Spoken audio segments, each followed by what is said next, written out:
You all set? Yeah. So, hello everyone. My name's Alyssa. This is Paul, and that's Ellyn closing the door. And we're all from SpeakOUT.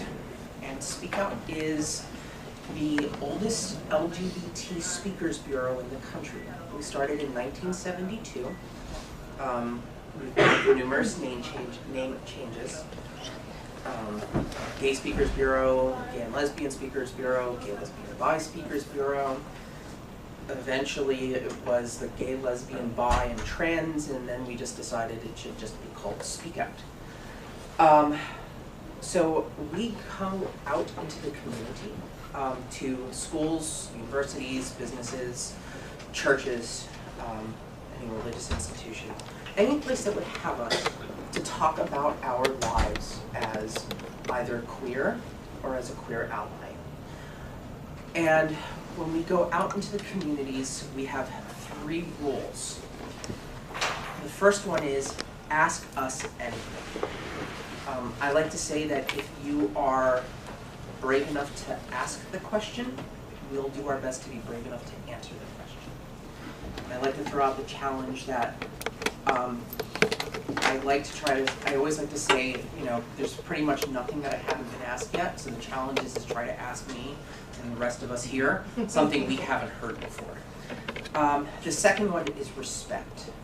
We ask you to show us respect, we'll be showing you respect.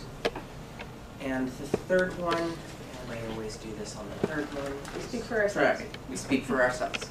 So it's not like we have gotten our stories from TV, newspapers, movies, no. What we're going to be talking to you about are our own lives and our own experiences. So with that, we are going to speak each for about 5 minutes, and then we are going to open it up for questions. And Paul will be starting. Thank you, Alyssa. I'm going to tell you about 2 things that I experienced growing up that helped me to understand who I really am. I grew up during the 60s in Connecticut. Both my parents are Italian, Roman Catholic. And the first thing I can remember about being different, though I didn't realize that I was different, was kindergarten. And for my generation, kindergarten was really the first time that you were ever exposed to people your own age, you know, like 5, 6-year-olds, who were complete strangers. They weren't your neighbors, they weren't your cousins, they were like brand new people your age. And so when I went to kindergarten, I met this boy named Jan. He was in my class, and I didn't know what it was about Jan, but I just knew that he was the best thing on the planet. I mean, I wanted to be around him all the time. During recess, we used to pretend to be pirates, and we would build these pretend ships out of these big white blocks. And you know, Jan would be the captain of the ship, and I had to be the first mate, you know, that kind of thing. During the middle of the day, we took naps, and we had these little mats that we would lie on. And I had to make sure that my mat was next to his, you know, so that we could take a nap next to each other. And on Saturdays, I remember pleading with my mother, take me to Jan's house, you know, so I could play with him and his friends, that I could actually spend a Saturday with him. And, you know, looking back on it, I mean, Jan was really my first crush. And the fact that I had a crush on another boy, you know, I didn't think that was a big deal. But I learned it was a big deal. 2 years later, I was 8 years old, 2nd grade. For me, every Sunday of my childhood was exactly the same. 11:30 Mass, and then right over to Grandma and Grandpa's house for a big meal, usually some form of pasta, lots of cousins and uncles and aunts and card games and stories. Every Sunday was the same for me. This one particular Sunday I want to share with you is special because the Miss America Beauty Pageant was going to happen. And we were really excited, thinking, Miss Connecticut, she's going to win this time, you know? So we, when the show was coming on, we huddled into the den where the TV was. And in those days, you only had one television, and it was in the den, which was the smallest room in the house. And we're a big family. I'm one of 6 kids. And so all the kids are on the floor right in front of the television.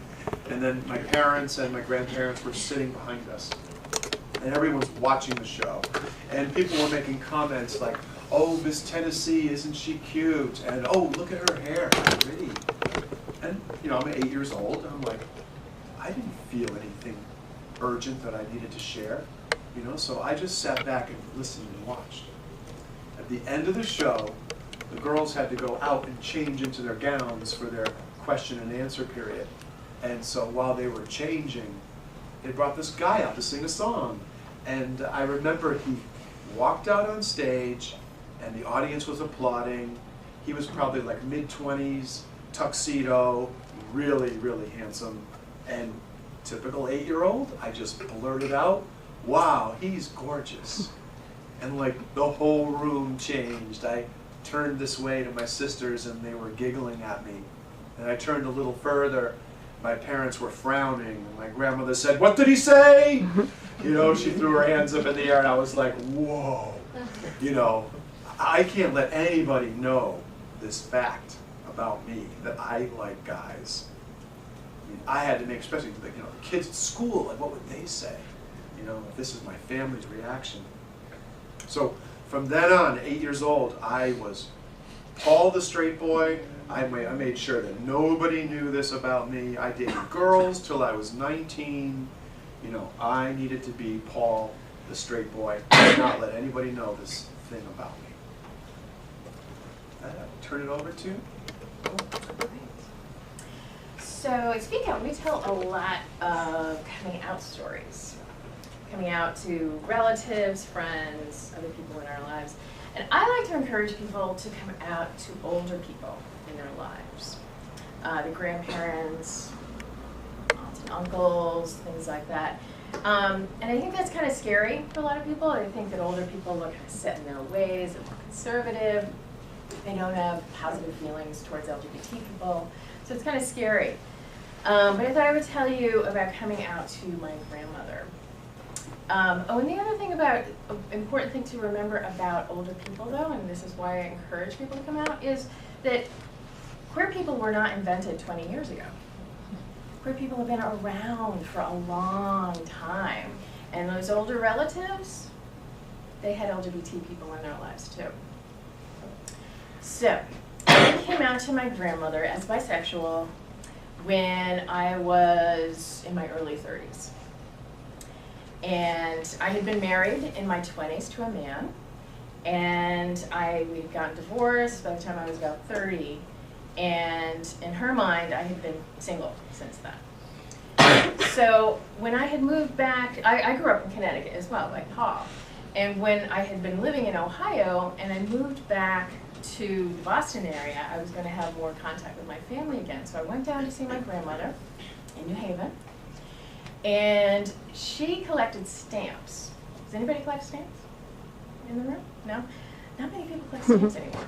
But my grandmother loved it, and she tried to get all 6 of her grandchildren to collect stamps, and I was the only one who would keep doing it with her. And I actually really enjoyed that time together. We had a really bonding time when we would sit down with our big stamp books and take our time matching the stamps to the photos and stuff in the book. So we were sitting there doing our stamps together, and I said to her, so Graham, did you notice that I had the same roommate when I was living in Northampton, Massachusetts, as I did in Columbus, Ohio? She's like, no, I didn't notice that. I'm like, yeah, that was Robin. We were a couple, she was my girlfriend, and we moved from Northampton to Columbus together. I said, oh, okay. I said, yeah, I'm bisexual, you know, so I am attracted to men and women, and I've had relationships with both men and women. Is that why you got divorced? Like, no, that's not why I got divorced. There were plenty of other reasons why I got divorced. All right, so she took it in, and it was actually, she left me with one phrase at the end of it, which I just love her because it's so Grammy. She said, to each their own poison. And that sums up her attitude. So remember how I said that older people have had queer people in their lives? Yeah. Well, my grandmother, 2 of her best female friends were a lesbian couple. Now she didn't like, I don't think she really acknowledged that for a really long time. And when I was a kid, I had no idea they were a lesbian couple. They were just Graham's friends, you know, Helen and Ruth. Helen and Ruth would show up at things. Not till years later, when I really understood the queer community, did I say, oh my God, they were like this butch femme couple, this perfect little butch femme couple. And they were a part of our family's life. So Grammy and Papa would spend every New Year's Eve together with Helen and Ruth.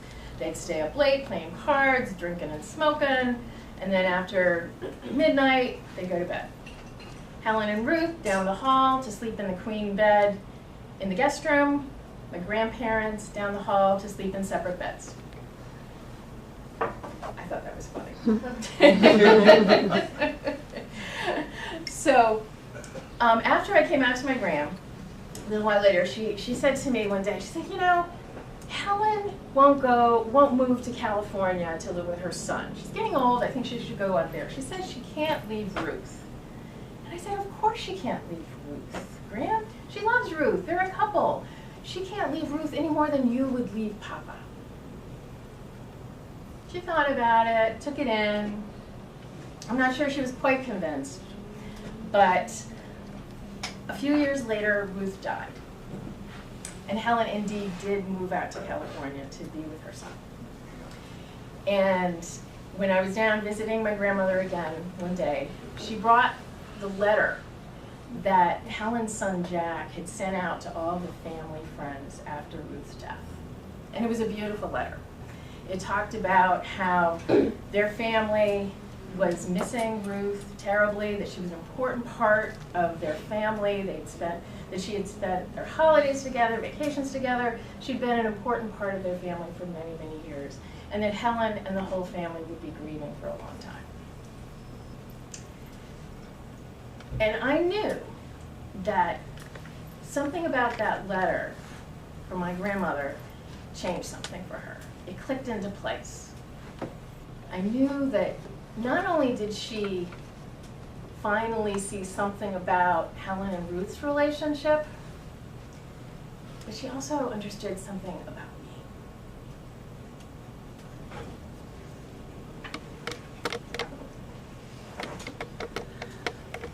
So, as I said before, my name's Alyssa. It's Alyssa Marino Paul. I am Latina. I am a civil engineer and urban planner, and I am a trike. So the story I'm going to tell you is actually about coming out to my best friend.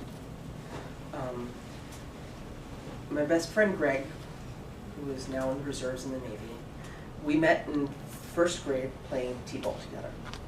And from then on, we became best friends and remained, you know, all the way through high school.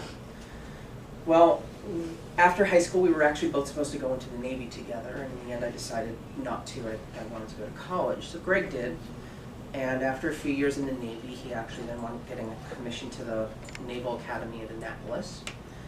And eventually, when he finished that, we went to grad school. So during that time, I was, you know, trying to figure things out in my life, and I decided to transition. And I decided I was going to tell every one of my close friends and family face to face that I was transitioning from male to female. So I managed to tell all of my family that I wanted to face, and all of my friends over time face to face that I wanted to, except for Greg. Because for Greg, whenever he wasn't in school taking classes, whether it was at the academy or when he went to grad school in Georgia, he was always on board a ship, whether it's a sub or an aircraft carrier or whatever in the Navy, as typically happens during school breaks. So I rarely got to see Greg, and when I was transitioning, I think it would have been about 2 years or so since I'd actually seen him. So I'm trying to figure out how to get a hold of Greg and to, you know, arrange some time to see him. And a month before I transitioned, I got a card in the mail from Greg, and it was an invitation to his wedding. And his wedding was happening down at the Naval Academy in Annapolis. So my first thought was, you know, wow, I didn't even know he was dating anybody because we hadn't spoken in so long. And then I realized I needed to make a decision. I needed to make two, actually. The first one was if I was going to go to his wedding. And the second one was if I was going to go as a guy, which is how he'd always known me as, or if I was going down as a woman, because his wedding was in June. And I had set a date of Memorial Day weekend to transition. And that from that point forward, I was living my life as a woman instead of a guy. And so I was a little unsure as to what to do. And eventually I decided I was going to go to his wedding and I was going to go as a guy. I felt it wasn't fair to show up at his wedding as a woman and then the focus winds up being on me rather than him and his wife because it's their day, it was their wedding. So since the wedding was in Annapolis, my brother was living in DC, so he wound up being my +1 for Greg's wedding. And when we got there, when I got to DC, my brother picked me up at the airport, and the first thing he said to me was, "Wow, you look like my sister." And for my brother, that says a lot, because my brother has never really dealt well with me being trans and transitioning, even though my brother is gay. And if you were to meet my brother, you could tell from a mile off that he's just flaming queer and gator goes off like crazy.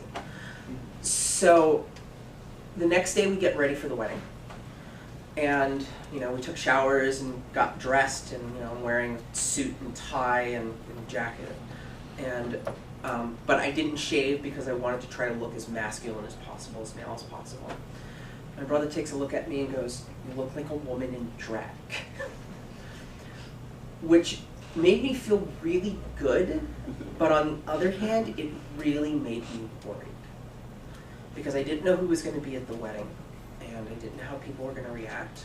This was going to be at the Naval Academy. I didn't know how people were going to react to my brother and I. So I was a little apprehensive.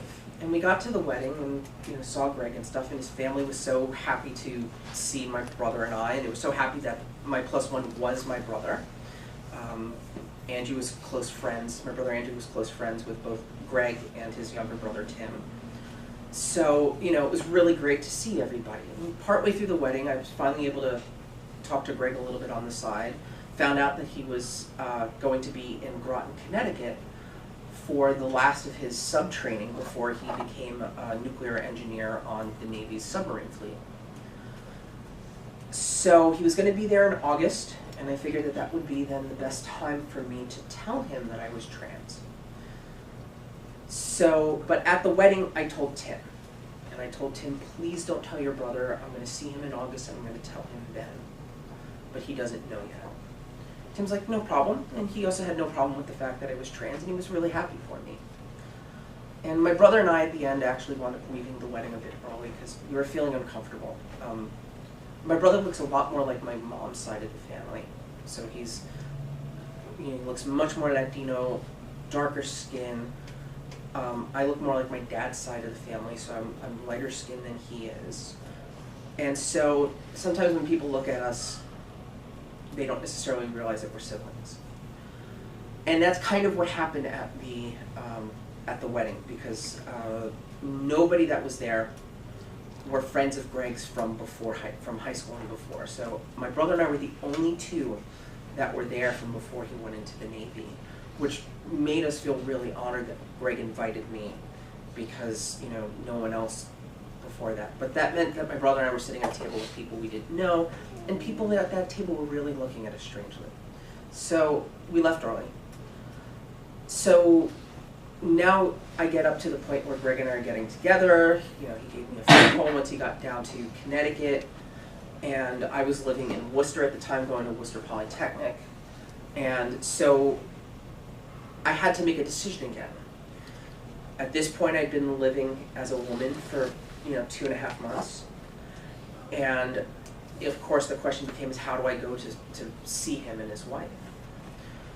And I decided to go again as male, despite how uncomfortable it was making me feel. And I did it because I wanted him to be comfortable, and I didn't want to just give him a huge shock. or his wife, who had just only met me at the wedding. So, went down, had a really nice dinner, and towards the end of dinner, I told Greg, I'm like, look, I really had an ulterior motive for us getting together. I have something really important to tell you, and I wanted to tell you face to face. I'm trans, and I'm bi, and I've already transitioned. And he's like, yeah, I kind of knew. It's like, why didn't you tell me that before? So then I said to him, I hope that this doesn't ruin our friendship. And then he said the best words I had heard from any of my friends or family, which was, we have been friends for more than 20 years. Nothing can ruin our friendship. And that's my story. And so now we'll open it up to questions from everybody.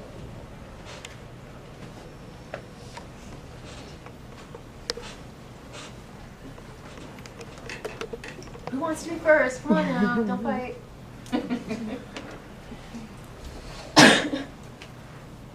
Really, it's ask us anything. And don't be afraid, sometimes you don't always have the language or what you would think would be the appropriate language, which means if you have to use inappropriate language to do it, as long as it's done respectfully, that's not a problem here. Have you ever been out on like a date with your partner? Was it ever like, did you have to like be careful if you were like in public or something, or how other people would see it? For me, no. As an adult and in my life from the point that I transitioned forward, I've actually been living more or less in Boston. So I've been really lucky in that.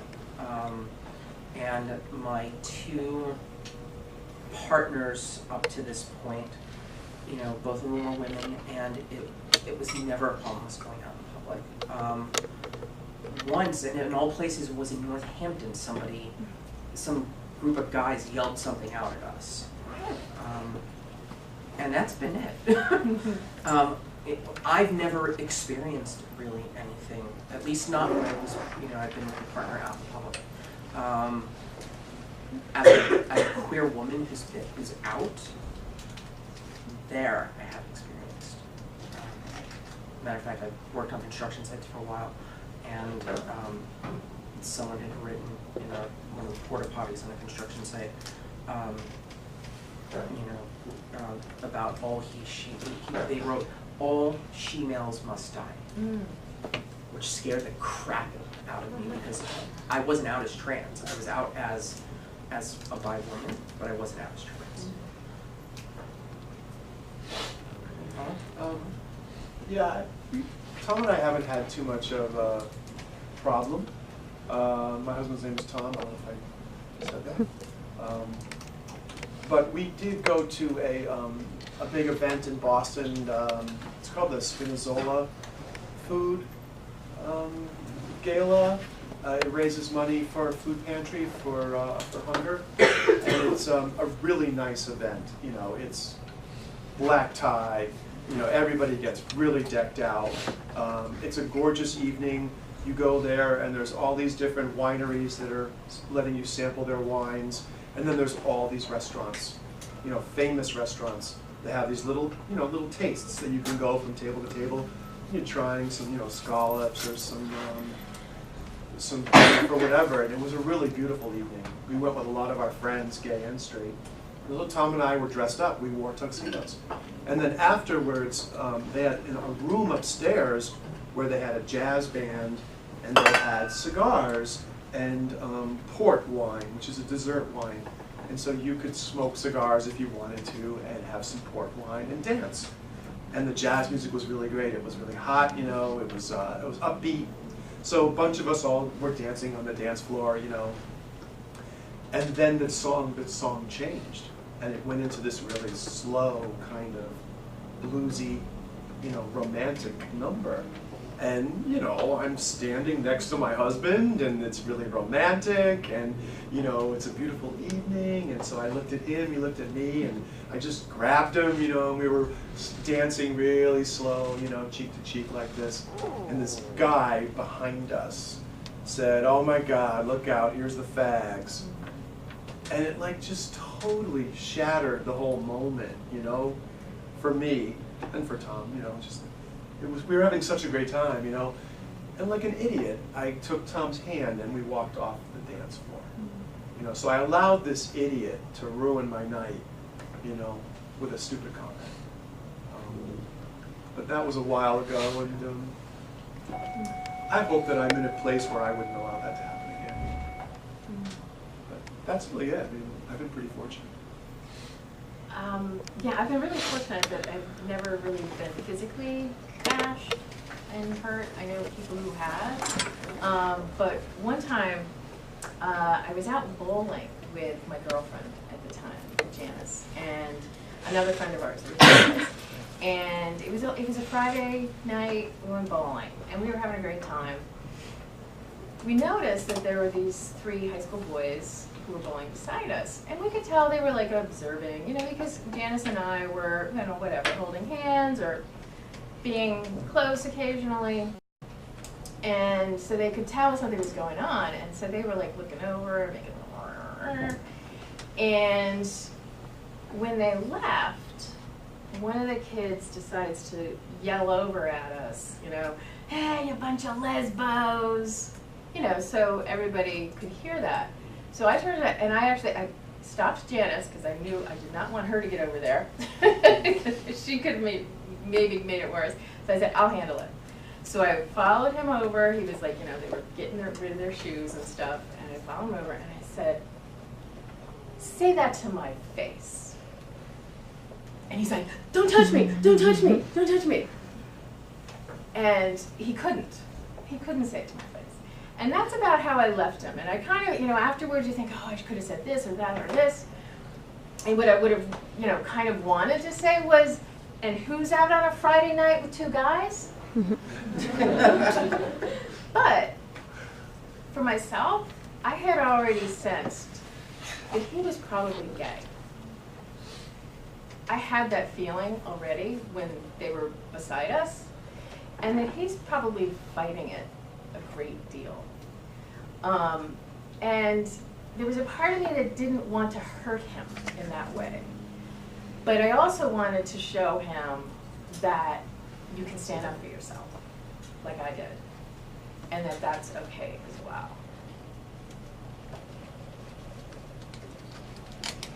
Yes. I was also wondering if you said that, so you're like, if you were attracted to your own gender, and you said that like through high school, you like dated the gender that you weren't attracted to. Like, how did you manage? Wasn't it really hard? That is a really good question, and it was very difficult. Yeah, I mean, I could turn it around to you all. I have to assume that most of the people in this room are straight. You know, so I'm a guy, so I speak to the guys. I mean, can you guys, straight guys, imagine going on a date with a guy? I mean, how weird that would feel. Holding his hand, putting your arm around him in the movies, kissing him. I mean, wouldn't that be weird? It was weird for me doing that with a girl. Yeah, I mean, girls are softer. And that felt funny to me. It felt peculiar. You know, my male friends, you know, would talk about their girlfriends. I'm like, oh my God, just smelling her hair drives me wild, you know? You know, Lori shampoos, I'm not getting that, you know? You know, I wasn't getting all tingly and, you know, getting that feeling in your stomach, you know, that kind of churning in your stomach when you're like aroused and excited. None of that was happening with me and my girlfriends. I was like, I don't get it, you know, it's just not there. And then when I was 19, I dated my first boyfriend. I had my first boyfriend at 19. And when I kissed him, I was like, whoa. You know, like tingly, and you know, you feel your stomach, and you get all excited and sweaty, and I was like, this is what everyone's been talking about. I finally get it. So yeah, it felt like I was somebody else performing, you know, instead of actually just being me and doing. So for me as bi, so it obviously dating somebody that wasn't, you know, that I was doing it just because, you know, it's what you're supposed to do, doesn't apply. On the other hand, dating women when before I transitioned was weird in that it wasn't the type of relationship I wanted to have with women. I didn't want to have a straight relationship with women. I wanted to be having a lesbian relationship with women. So that was strange for me, and that didn't change until after I transitioned. But before I transitioned, it just always felt weird. Yeah, I'll say a little bit more because I identify as bi too. Just that, like, I didn't know I was bi until I was about 19 or so. And a lot of bi people have that experience. They come out a little later. And, like, I did not have same-sex attraction in high school or whatever. I hit puberty, I still liked guys, and that was fine. Didn't really even think about it. And for bi people, sometimes it's about, like, who you first start being attracted to. I know many people who actually first identified as gay or lesbian because they fell in love with a same-sex person. And then later on, they actually realize, oh, no, my attraction is actually. Once I made the decision to transition, then I had to, come up with a new name. I had to, I started hormones. I had to change driver's license and birth certificate and everything else. And then I was on hormones for about a year before I had decided to transition fully. Because one of the things that can be the case with someone who's trans is that once they start hormones, some trans people feel like that's all they need to do. The hormones basically help their mind. Whatever process it is, it kind of, that's enough of a shift for them. Others like myself, I've transitioned. I want to have what's called SRS or GRS, sex or gender reassignment surgery. Unfortunately, that's going to still be in the future after 15 years. But, I do want that. And not all trans people want surgery either. For some, once they've transitioned, that's enough for them. So it all depends on the person. But that's the process that any trans person goes through. And it's just basically, it's step by step. So you had a question and you had a question. My question was actually the same. Like, does all trans go to, like, biological transition period when you have, like, all the surgery? I thought, like, that transgenders always had the surgery in order to, like, transition into another sex, but apparently no. No, part of it is that, like, one, it's expensive. So if you're not making enough money, it becomes really hard to afford it. Second, and this is the case for females and males and not males and females, the outcome of what's called the sex reassignment surgery, female to males have multiple surgeries. They get a double mastectomy, so they're removing their breasts, and then reconstructive surgery there to get their nipples and make their chest look more male. They have full hysterectomy frequently. And then those that want to wind up having the gender reassignment surgery, it's not a great outcome. And most female to male trans people I know don't want the surgery because it's really not, like I said, it's not a good outcome. Like, it looks good apparently for like the first year or two, and then it just, the new penis just doesn't quite look right. For male to female, that surgery was perfected over the over like 50 years, where it looks and it just, everything feels right once it's done. And so, like, for me, like I said, I want to have surgery. It's a matter of cost. So, okay. And then you had a question?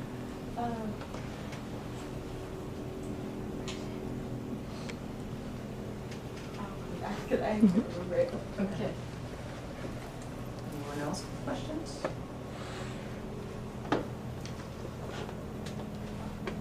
Yes. So going to other, like, schools and things like that, do you guys always have, like, good experiences? Like, have you, like, that experience to any of the, like, places that you go to? The good thing, so SpeakOUT has been around for over 4 years, and And you guys have been doing this for quite a while, so you probably have a great sense of actually time over 15 years. And we definitely know over 40 years that our reaction within the schools has improved immensely.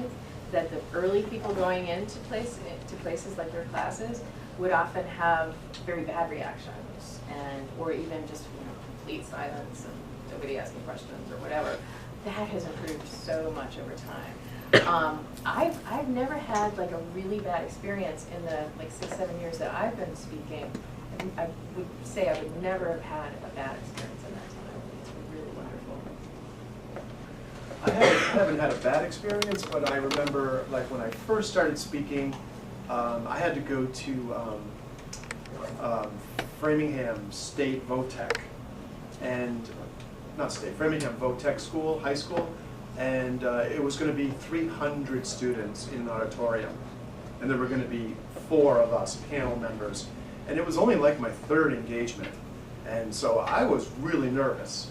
300 teenagers, in this auditorium. I was like, wow, and so, you go through the training, so you learn about how to deal with an audience, and if somebody is maybe a little aggressive, how to work with that individual, how to turn a question around, etc. Work with your co-speakers because they're here to help you and support you, and the audience is here too. And so it was going great, the engagement, and then this one guy, real like, badass dude, on campus kind of guy attitude, I could tell his body language. He said, well, how do you know you're gay if you've never had sex with a girl? Just like that, really aggressive and, rude. And before I could even respond, because I was thinking, oh my God, how am I going to respond to this? The girls next to him smacked him upside the head and said, man, what is wrong with you, dude? You're so rude, and they were like, really getting on his case about the way he had asked me the question, and the audience applauded all the 2 girls, and I was like, oof, okay, I can answer this now. So that was my only like moment of like, how am I going to respond? For me, the one engagement where I really felt, a little weird after it was, it's funny, I was doing this engagement for, oh God, what the heck is the organization? The Anti-Defamation League. And they would ask for queer people of color. So I went, there was a guy that was, he was Korean and gay, and I forget what the other woman who was there. And we were talking, and at one point, when I was giving, I said that I was a trike and Latina and stuff. One woman said, well, why are you using labels? It's like, we're being taught to really not use labels and stuff. And I was just like, are you kidding me? And I said, I was just like, you asked us here and you were looking for people who fit specific labels. It's part of our identity. But it made me feel really weird that, and that of all places, it was the Anti-Defamation League, where I actually felt really weird talking after that point. Because it's like, you're not getting it if you're asking us why we're using labels. So.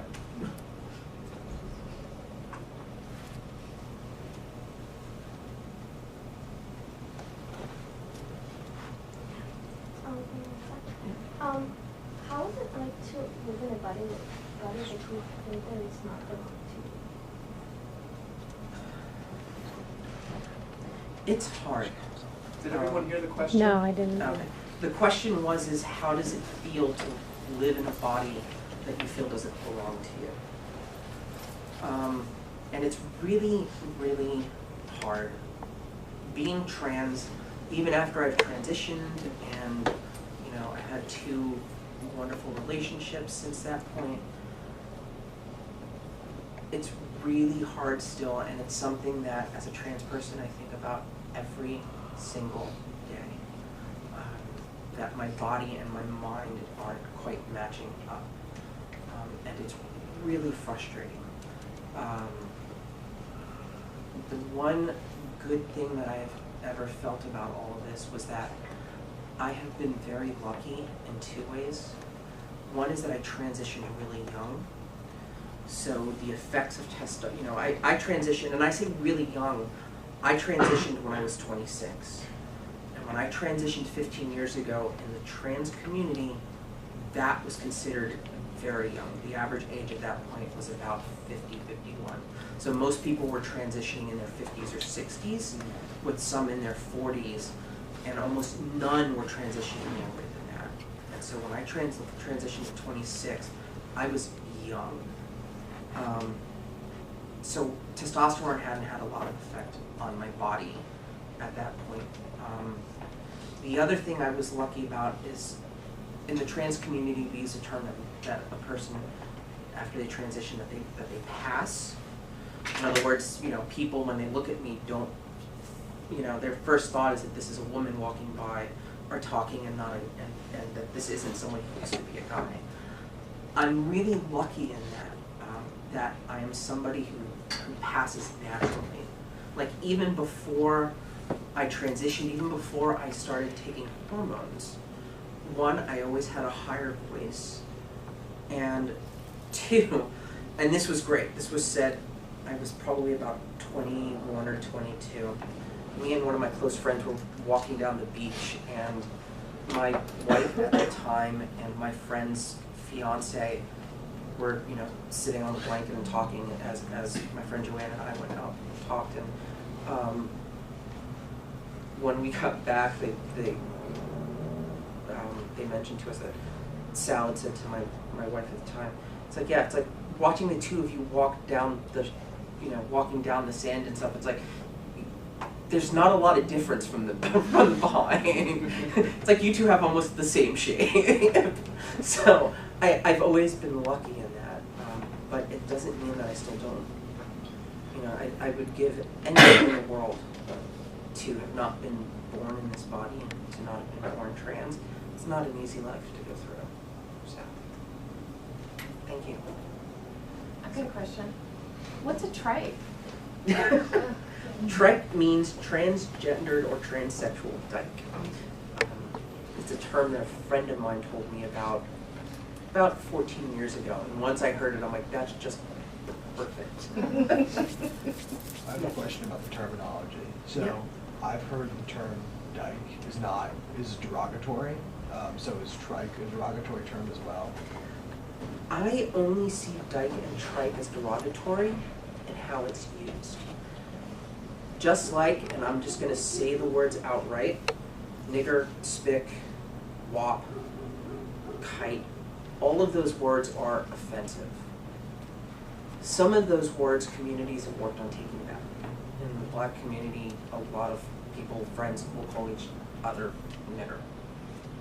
That's just the way it is. In the trans community, we sometimes, some people throw around the term tranny. But we do it as a way to take back the word, and we're not meaning it as in any derogatory way. We're meaning it as a way to express our friendship and our love towards another person, or our respect. So my friends, when we use the term dyke, it's who we are, If you were to say it to somebody and you would say it in a way that was meant to be derogatory, you shouldn't be using the word then. But if you can use the words with respect and use it because the other people understand how you're saying it and why you're saying it, it becomes something very, very different. Yeah, like when I said the story about that kid screaming lesbos at us, that was, totally offensive. But if I'm sitting around with a group of women and somebody says, we're just a bunch of lesbos, that's fine, like within that context. And I've often identified as a bi-dyke, and a lot of bi women do. And also the term queer, you've heard some of us use the term queer, and that was definitely, a very derogatory term for a long time, but our community has reclaimed it to say, you're gonna yell at me? Well, all right then, fine, that's what I am, and I'm gonna live within it, and it means a lot to me. And also, it's a way of unifying our community, because we were talking about how, you know, lesbian, gay, bisexual, transgender, it's a great way to unify us in one term to say we're queer. And so it's a great political way of uniting. I would agree that when I first joined Speak Out, one of our younger members, his name was Chris, he would always use the word queer. He would identify, I'm queer, hi, my name's Chris and I'm queer. I'd be like, ooh, you know, for me personally, I was like, ooh, that word, you know, because when I was growing up, you know, if somebody called you queer, I mean, that was like really like one of the worst things somebody could call you. And it took me a while for me to be able to become comfortable with that word and think like, yeah, I understand, you know, how the younger, Chris was much younger than I am, he still is, you know,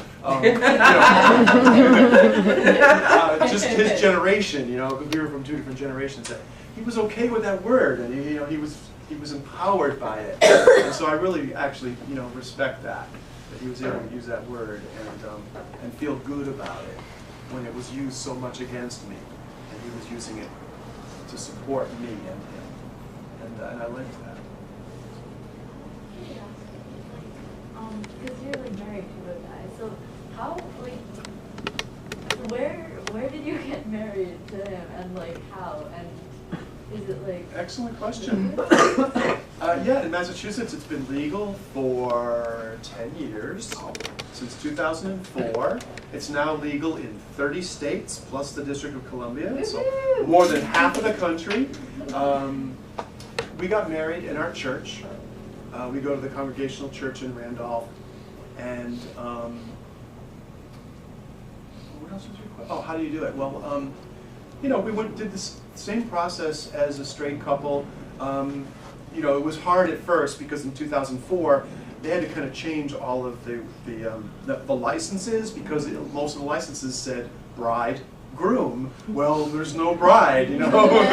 It's groom, groom, you know. So they had to change it to like, you know, applicant 1 and applicant 2 or something like that. I don't remember the lingo, but other than that, it was all the same as far as the questions you have to answer, and you know, things like that. And you don't have to get married in a church. You know, I chose to do that. I asked Tom if we could please get married in a church, because that's what my family knows. You know, my family is Roman Catholic, and you don't get married on the beach. You know, Italians don't do that. You get married in the church. You know, that's what my parents taught me since I was a little kid. You know, and so I got married in the church. You kind of talked about like how your family was a little like weird about it in the beginning. So did they all come to your wedding? That's a great question. I invited my parents and my aunts and uncles. I didn't invite my cousins because I've got 40 cousins, and a lot of them are married, and that's, so you're talking 80 people right there, you know, so I didn't invite them, unfortunately. But I did invite my parents especially, and my parents sat in the front pew of the church, and when we faced the congregation, legally wed, I held Tom's hand up, and the congregation all applauded, and I looked down, and my parents were there crying with joy for me. It was amazing. It was the best day of my life. It really was. So I'm very fortunate. I actually want to say something about that, because for me it's actually been a difficult thing. And because my partner Beth and I had wanted to get married. And the only thing that was stopping us was the fact that at the time, if we were to have gotten married, while our marriage would have been recognized as a lesbian one in the state of Massachusetts, because I haven't had surgery yet, the license, the Social Security and the federal government would look at our relationship as a straight couple. Because my birth certificate and Social Security still say male, because I can't get that changed. And we actually decided to postpone our marriage because of that. And we postponed it, and then last year, the Obama administration, through an executive order, changed it so that a trans person can get that change in Social Security, whether they've had surgery or not. And we can now do that also with the passport, which means I can actually now travel outside of the US, which I haven't been able to do in 15 years. Cool. And so that has been great. Thank you guys so much.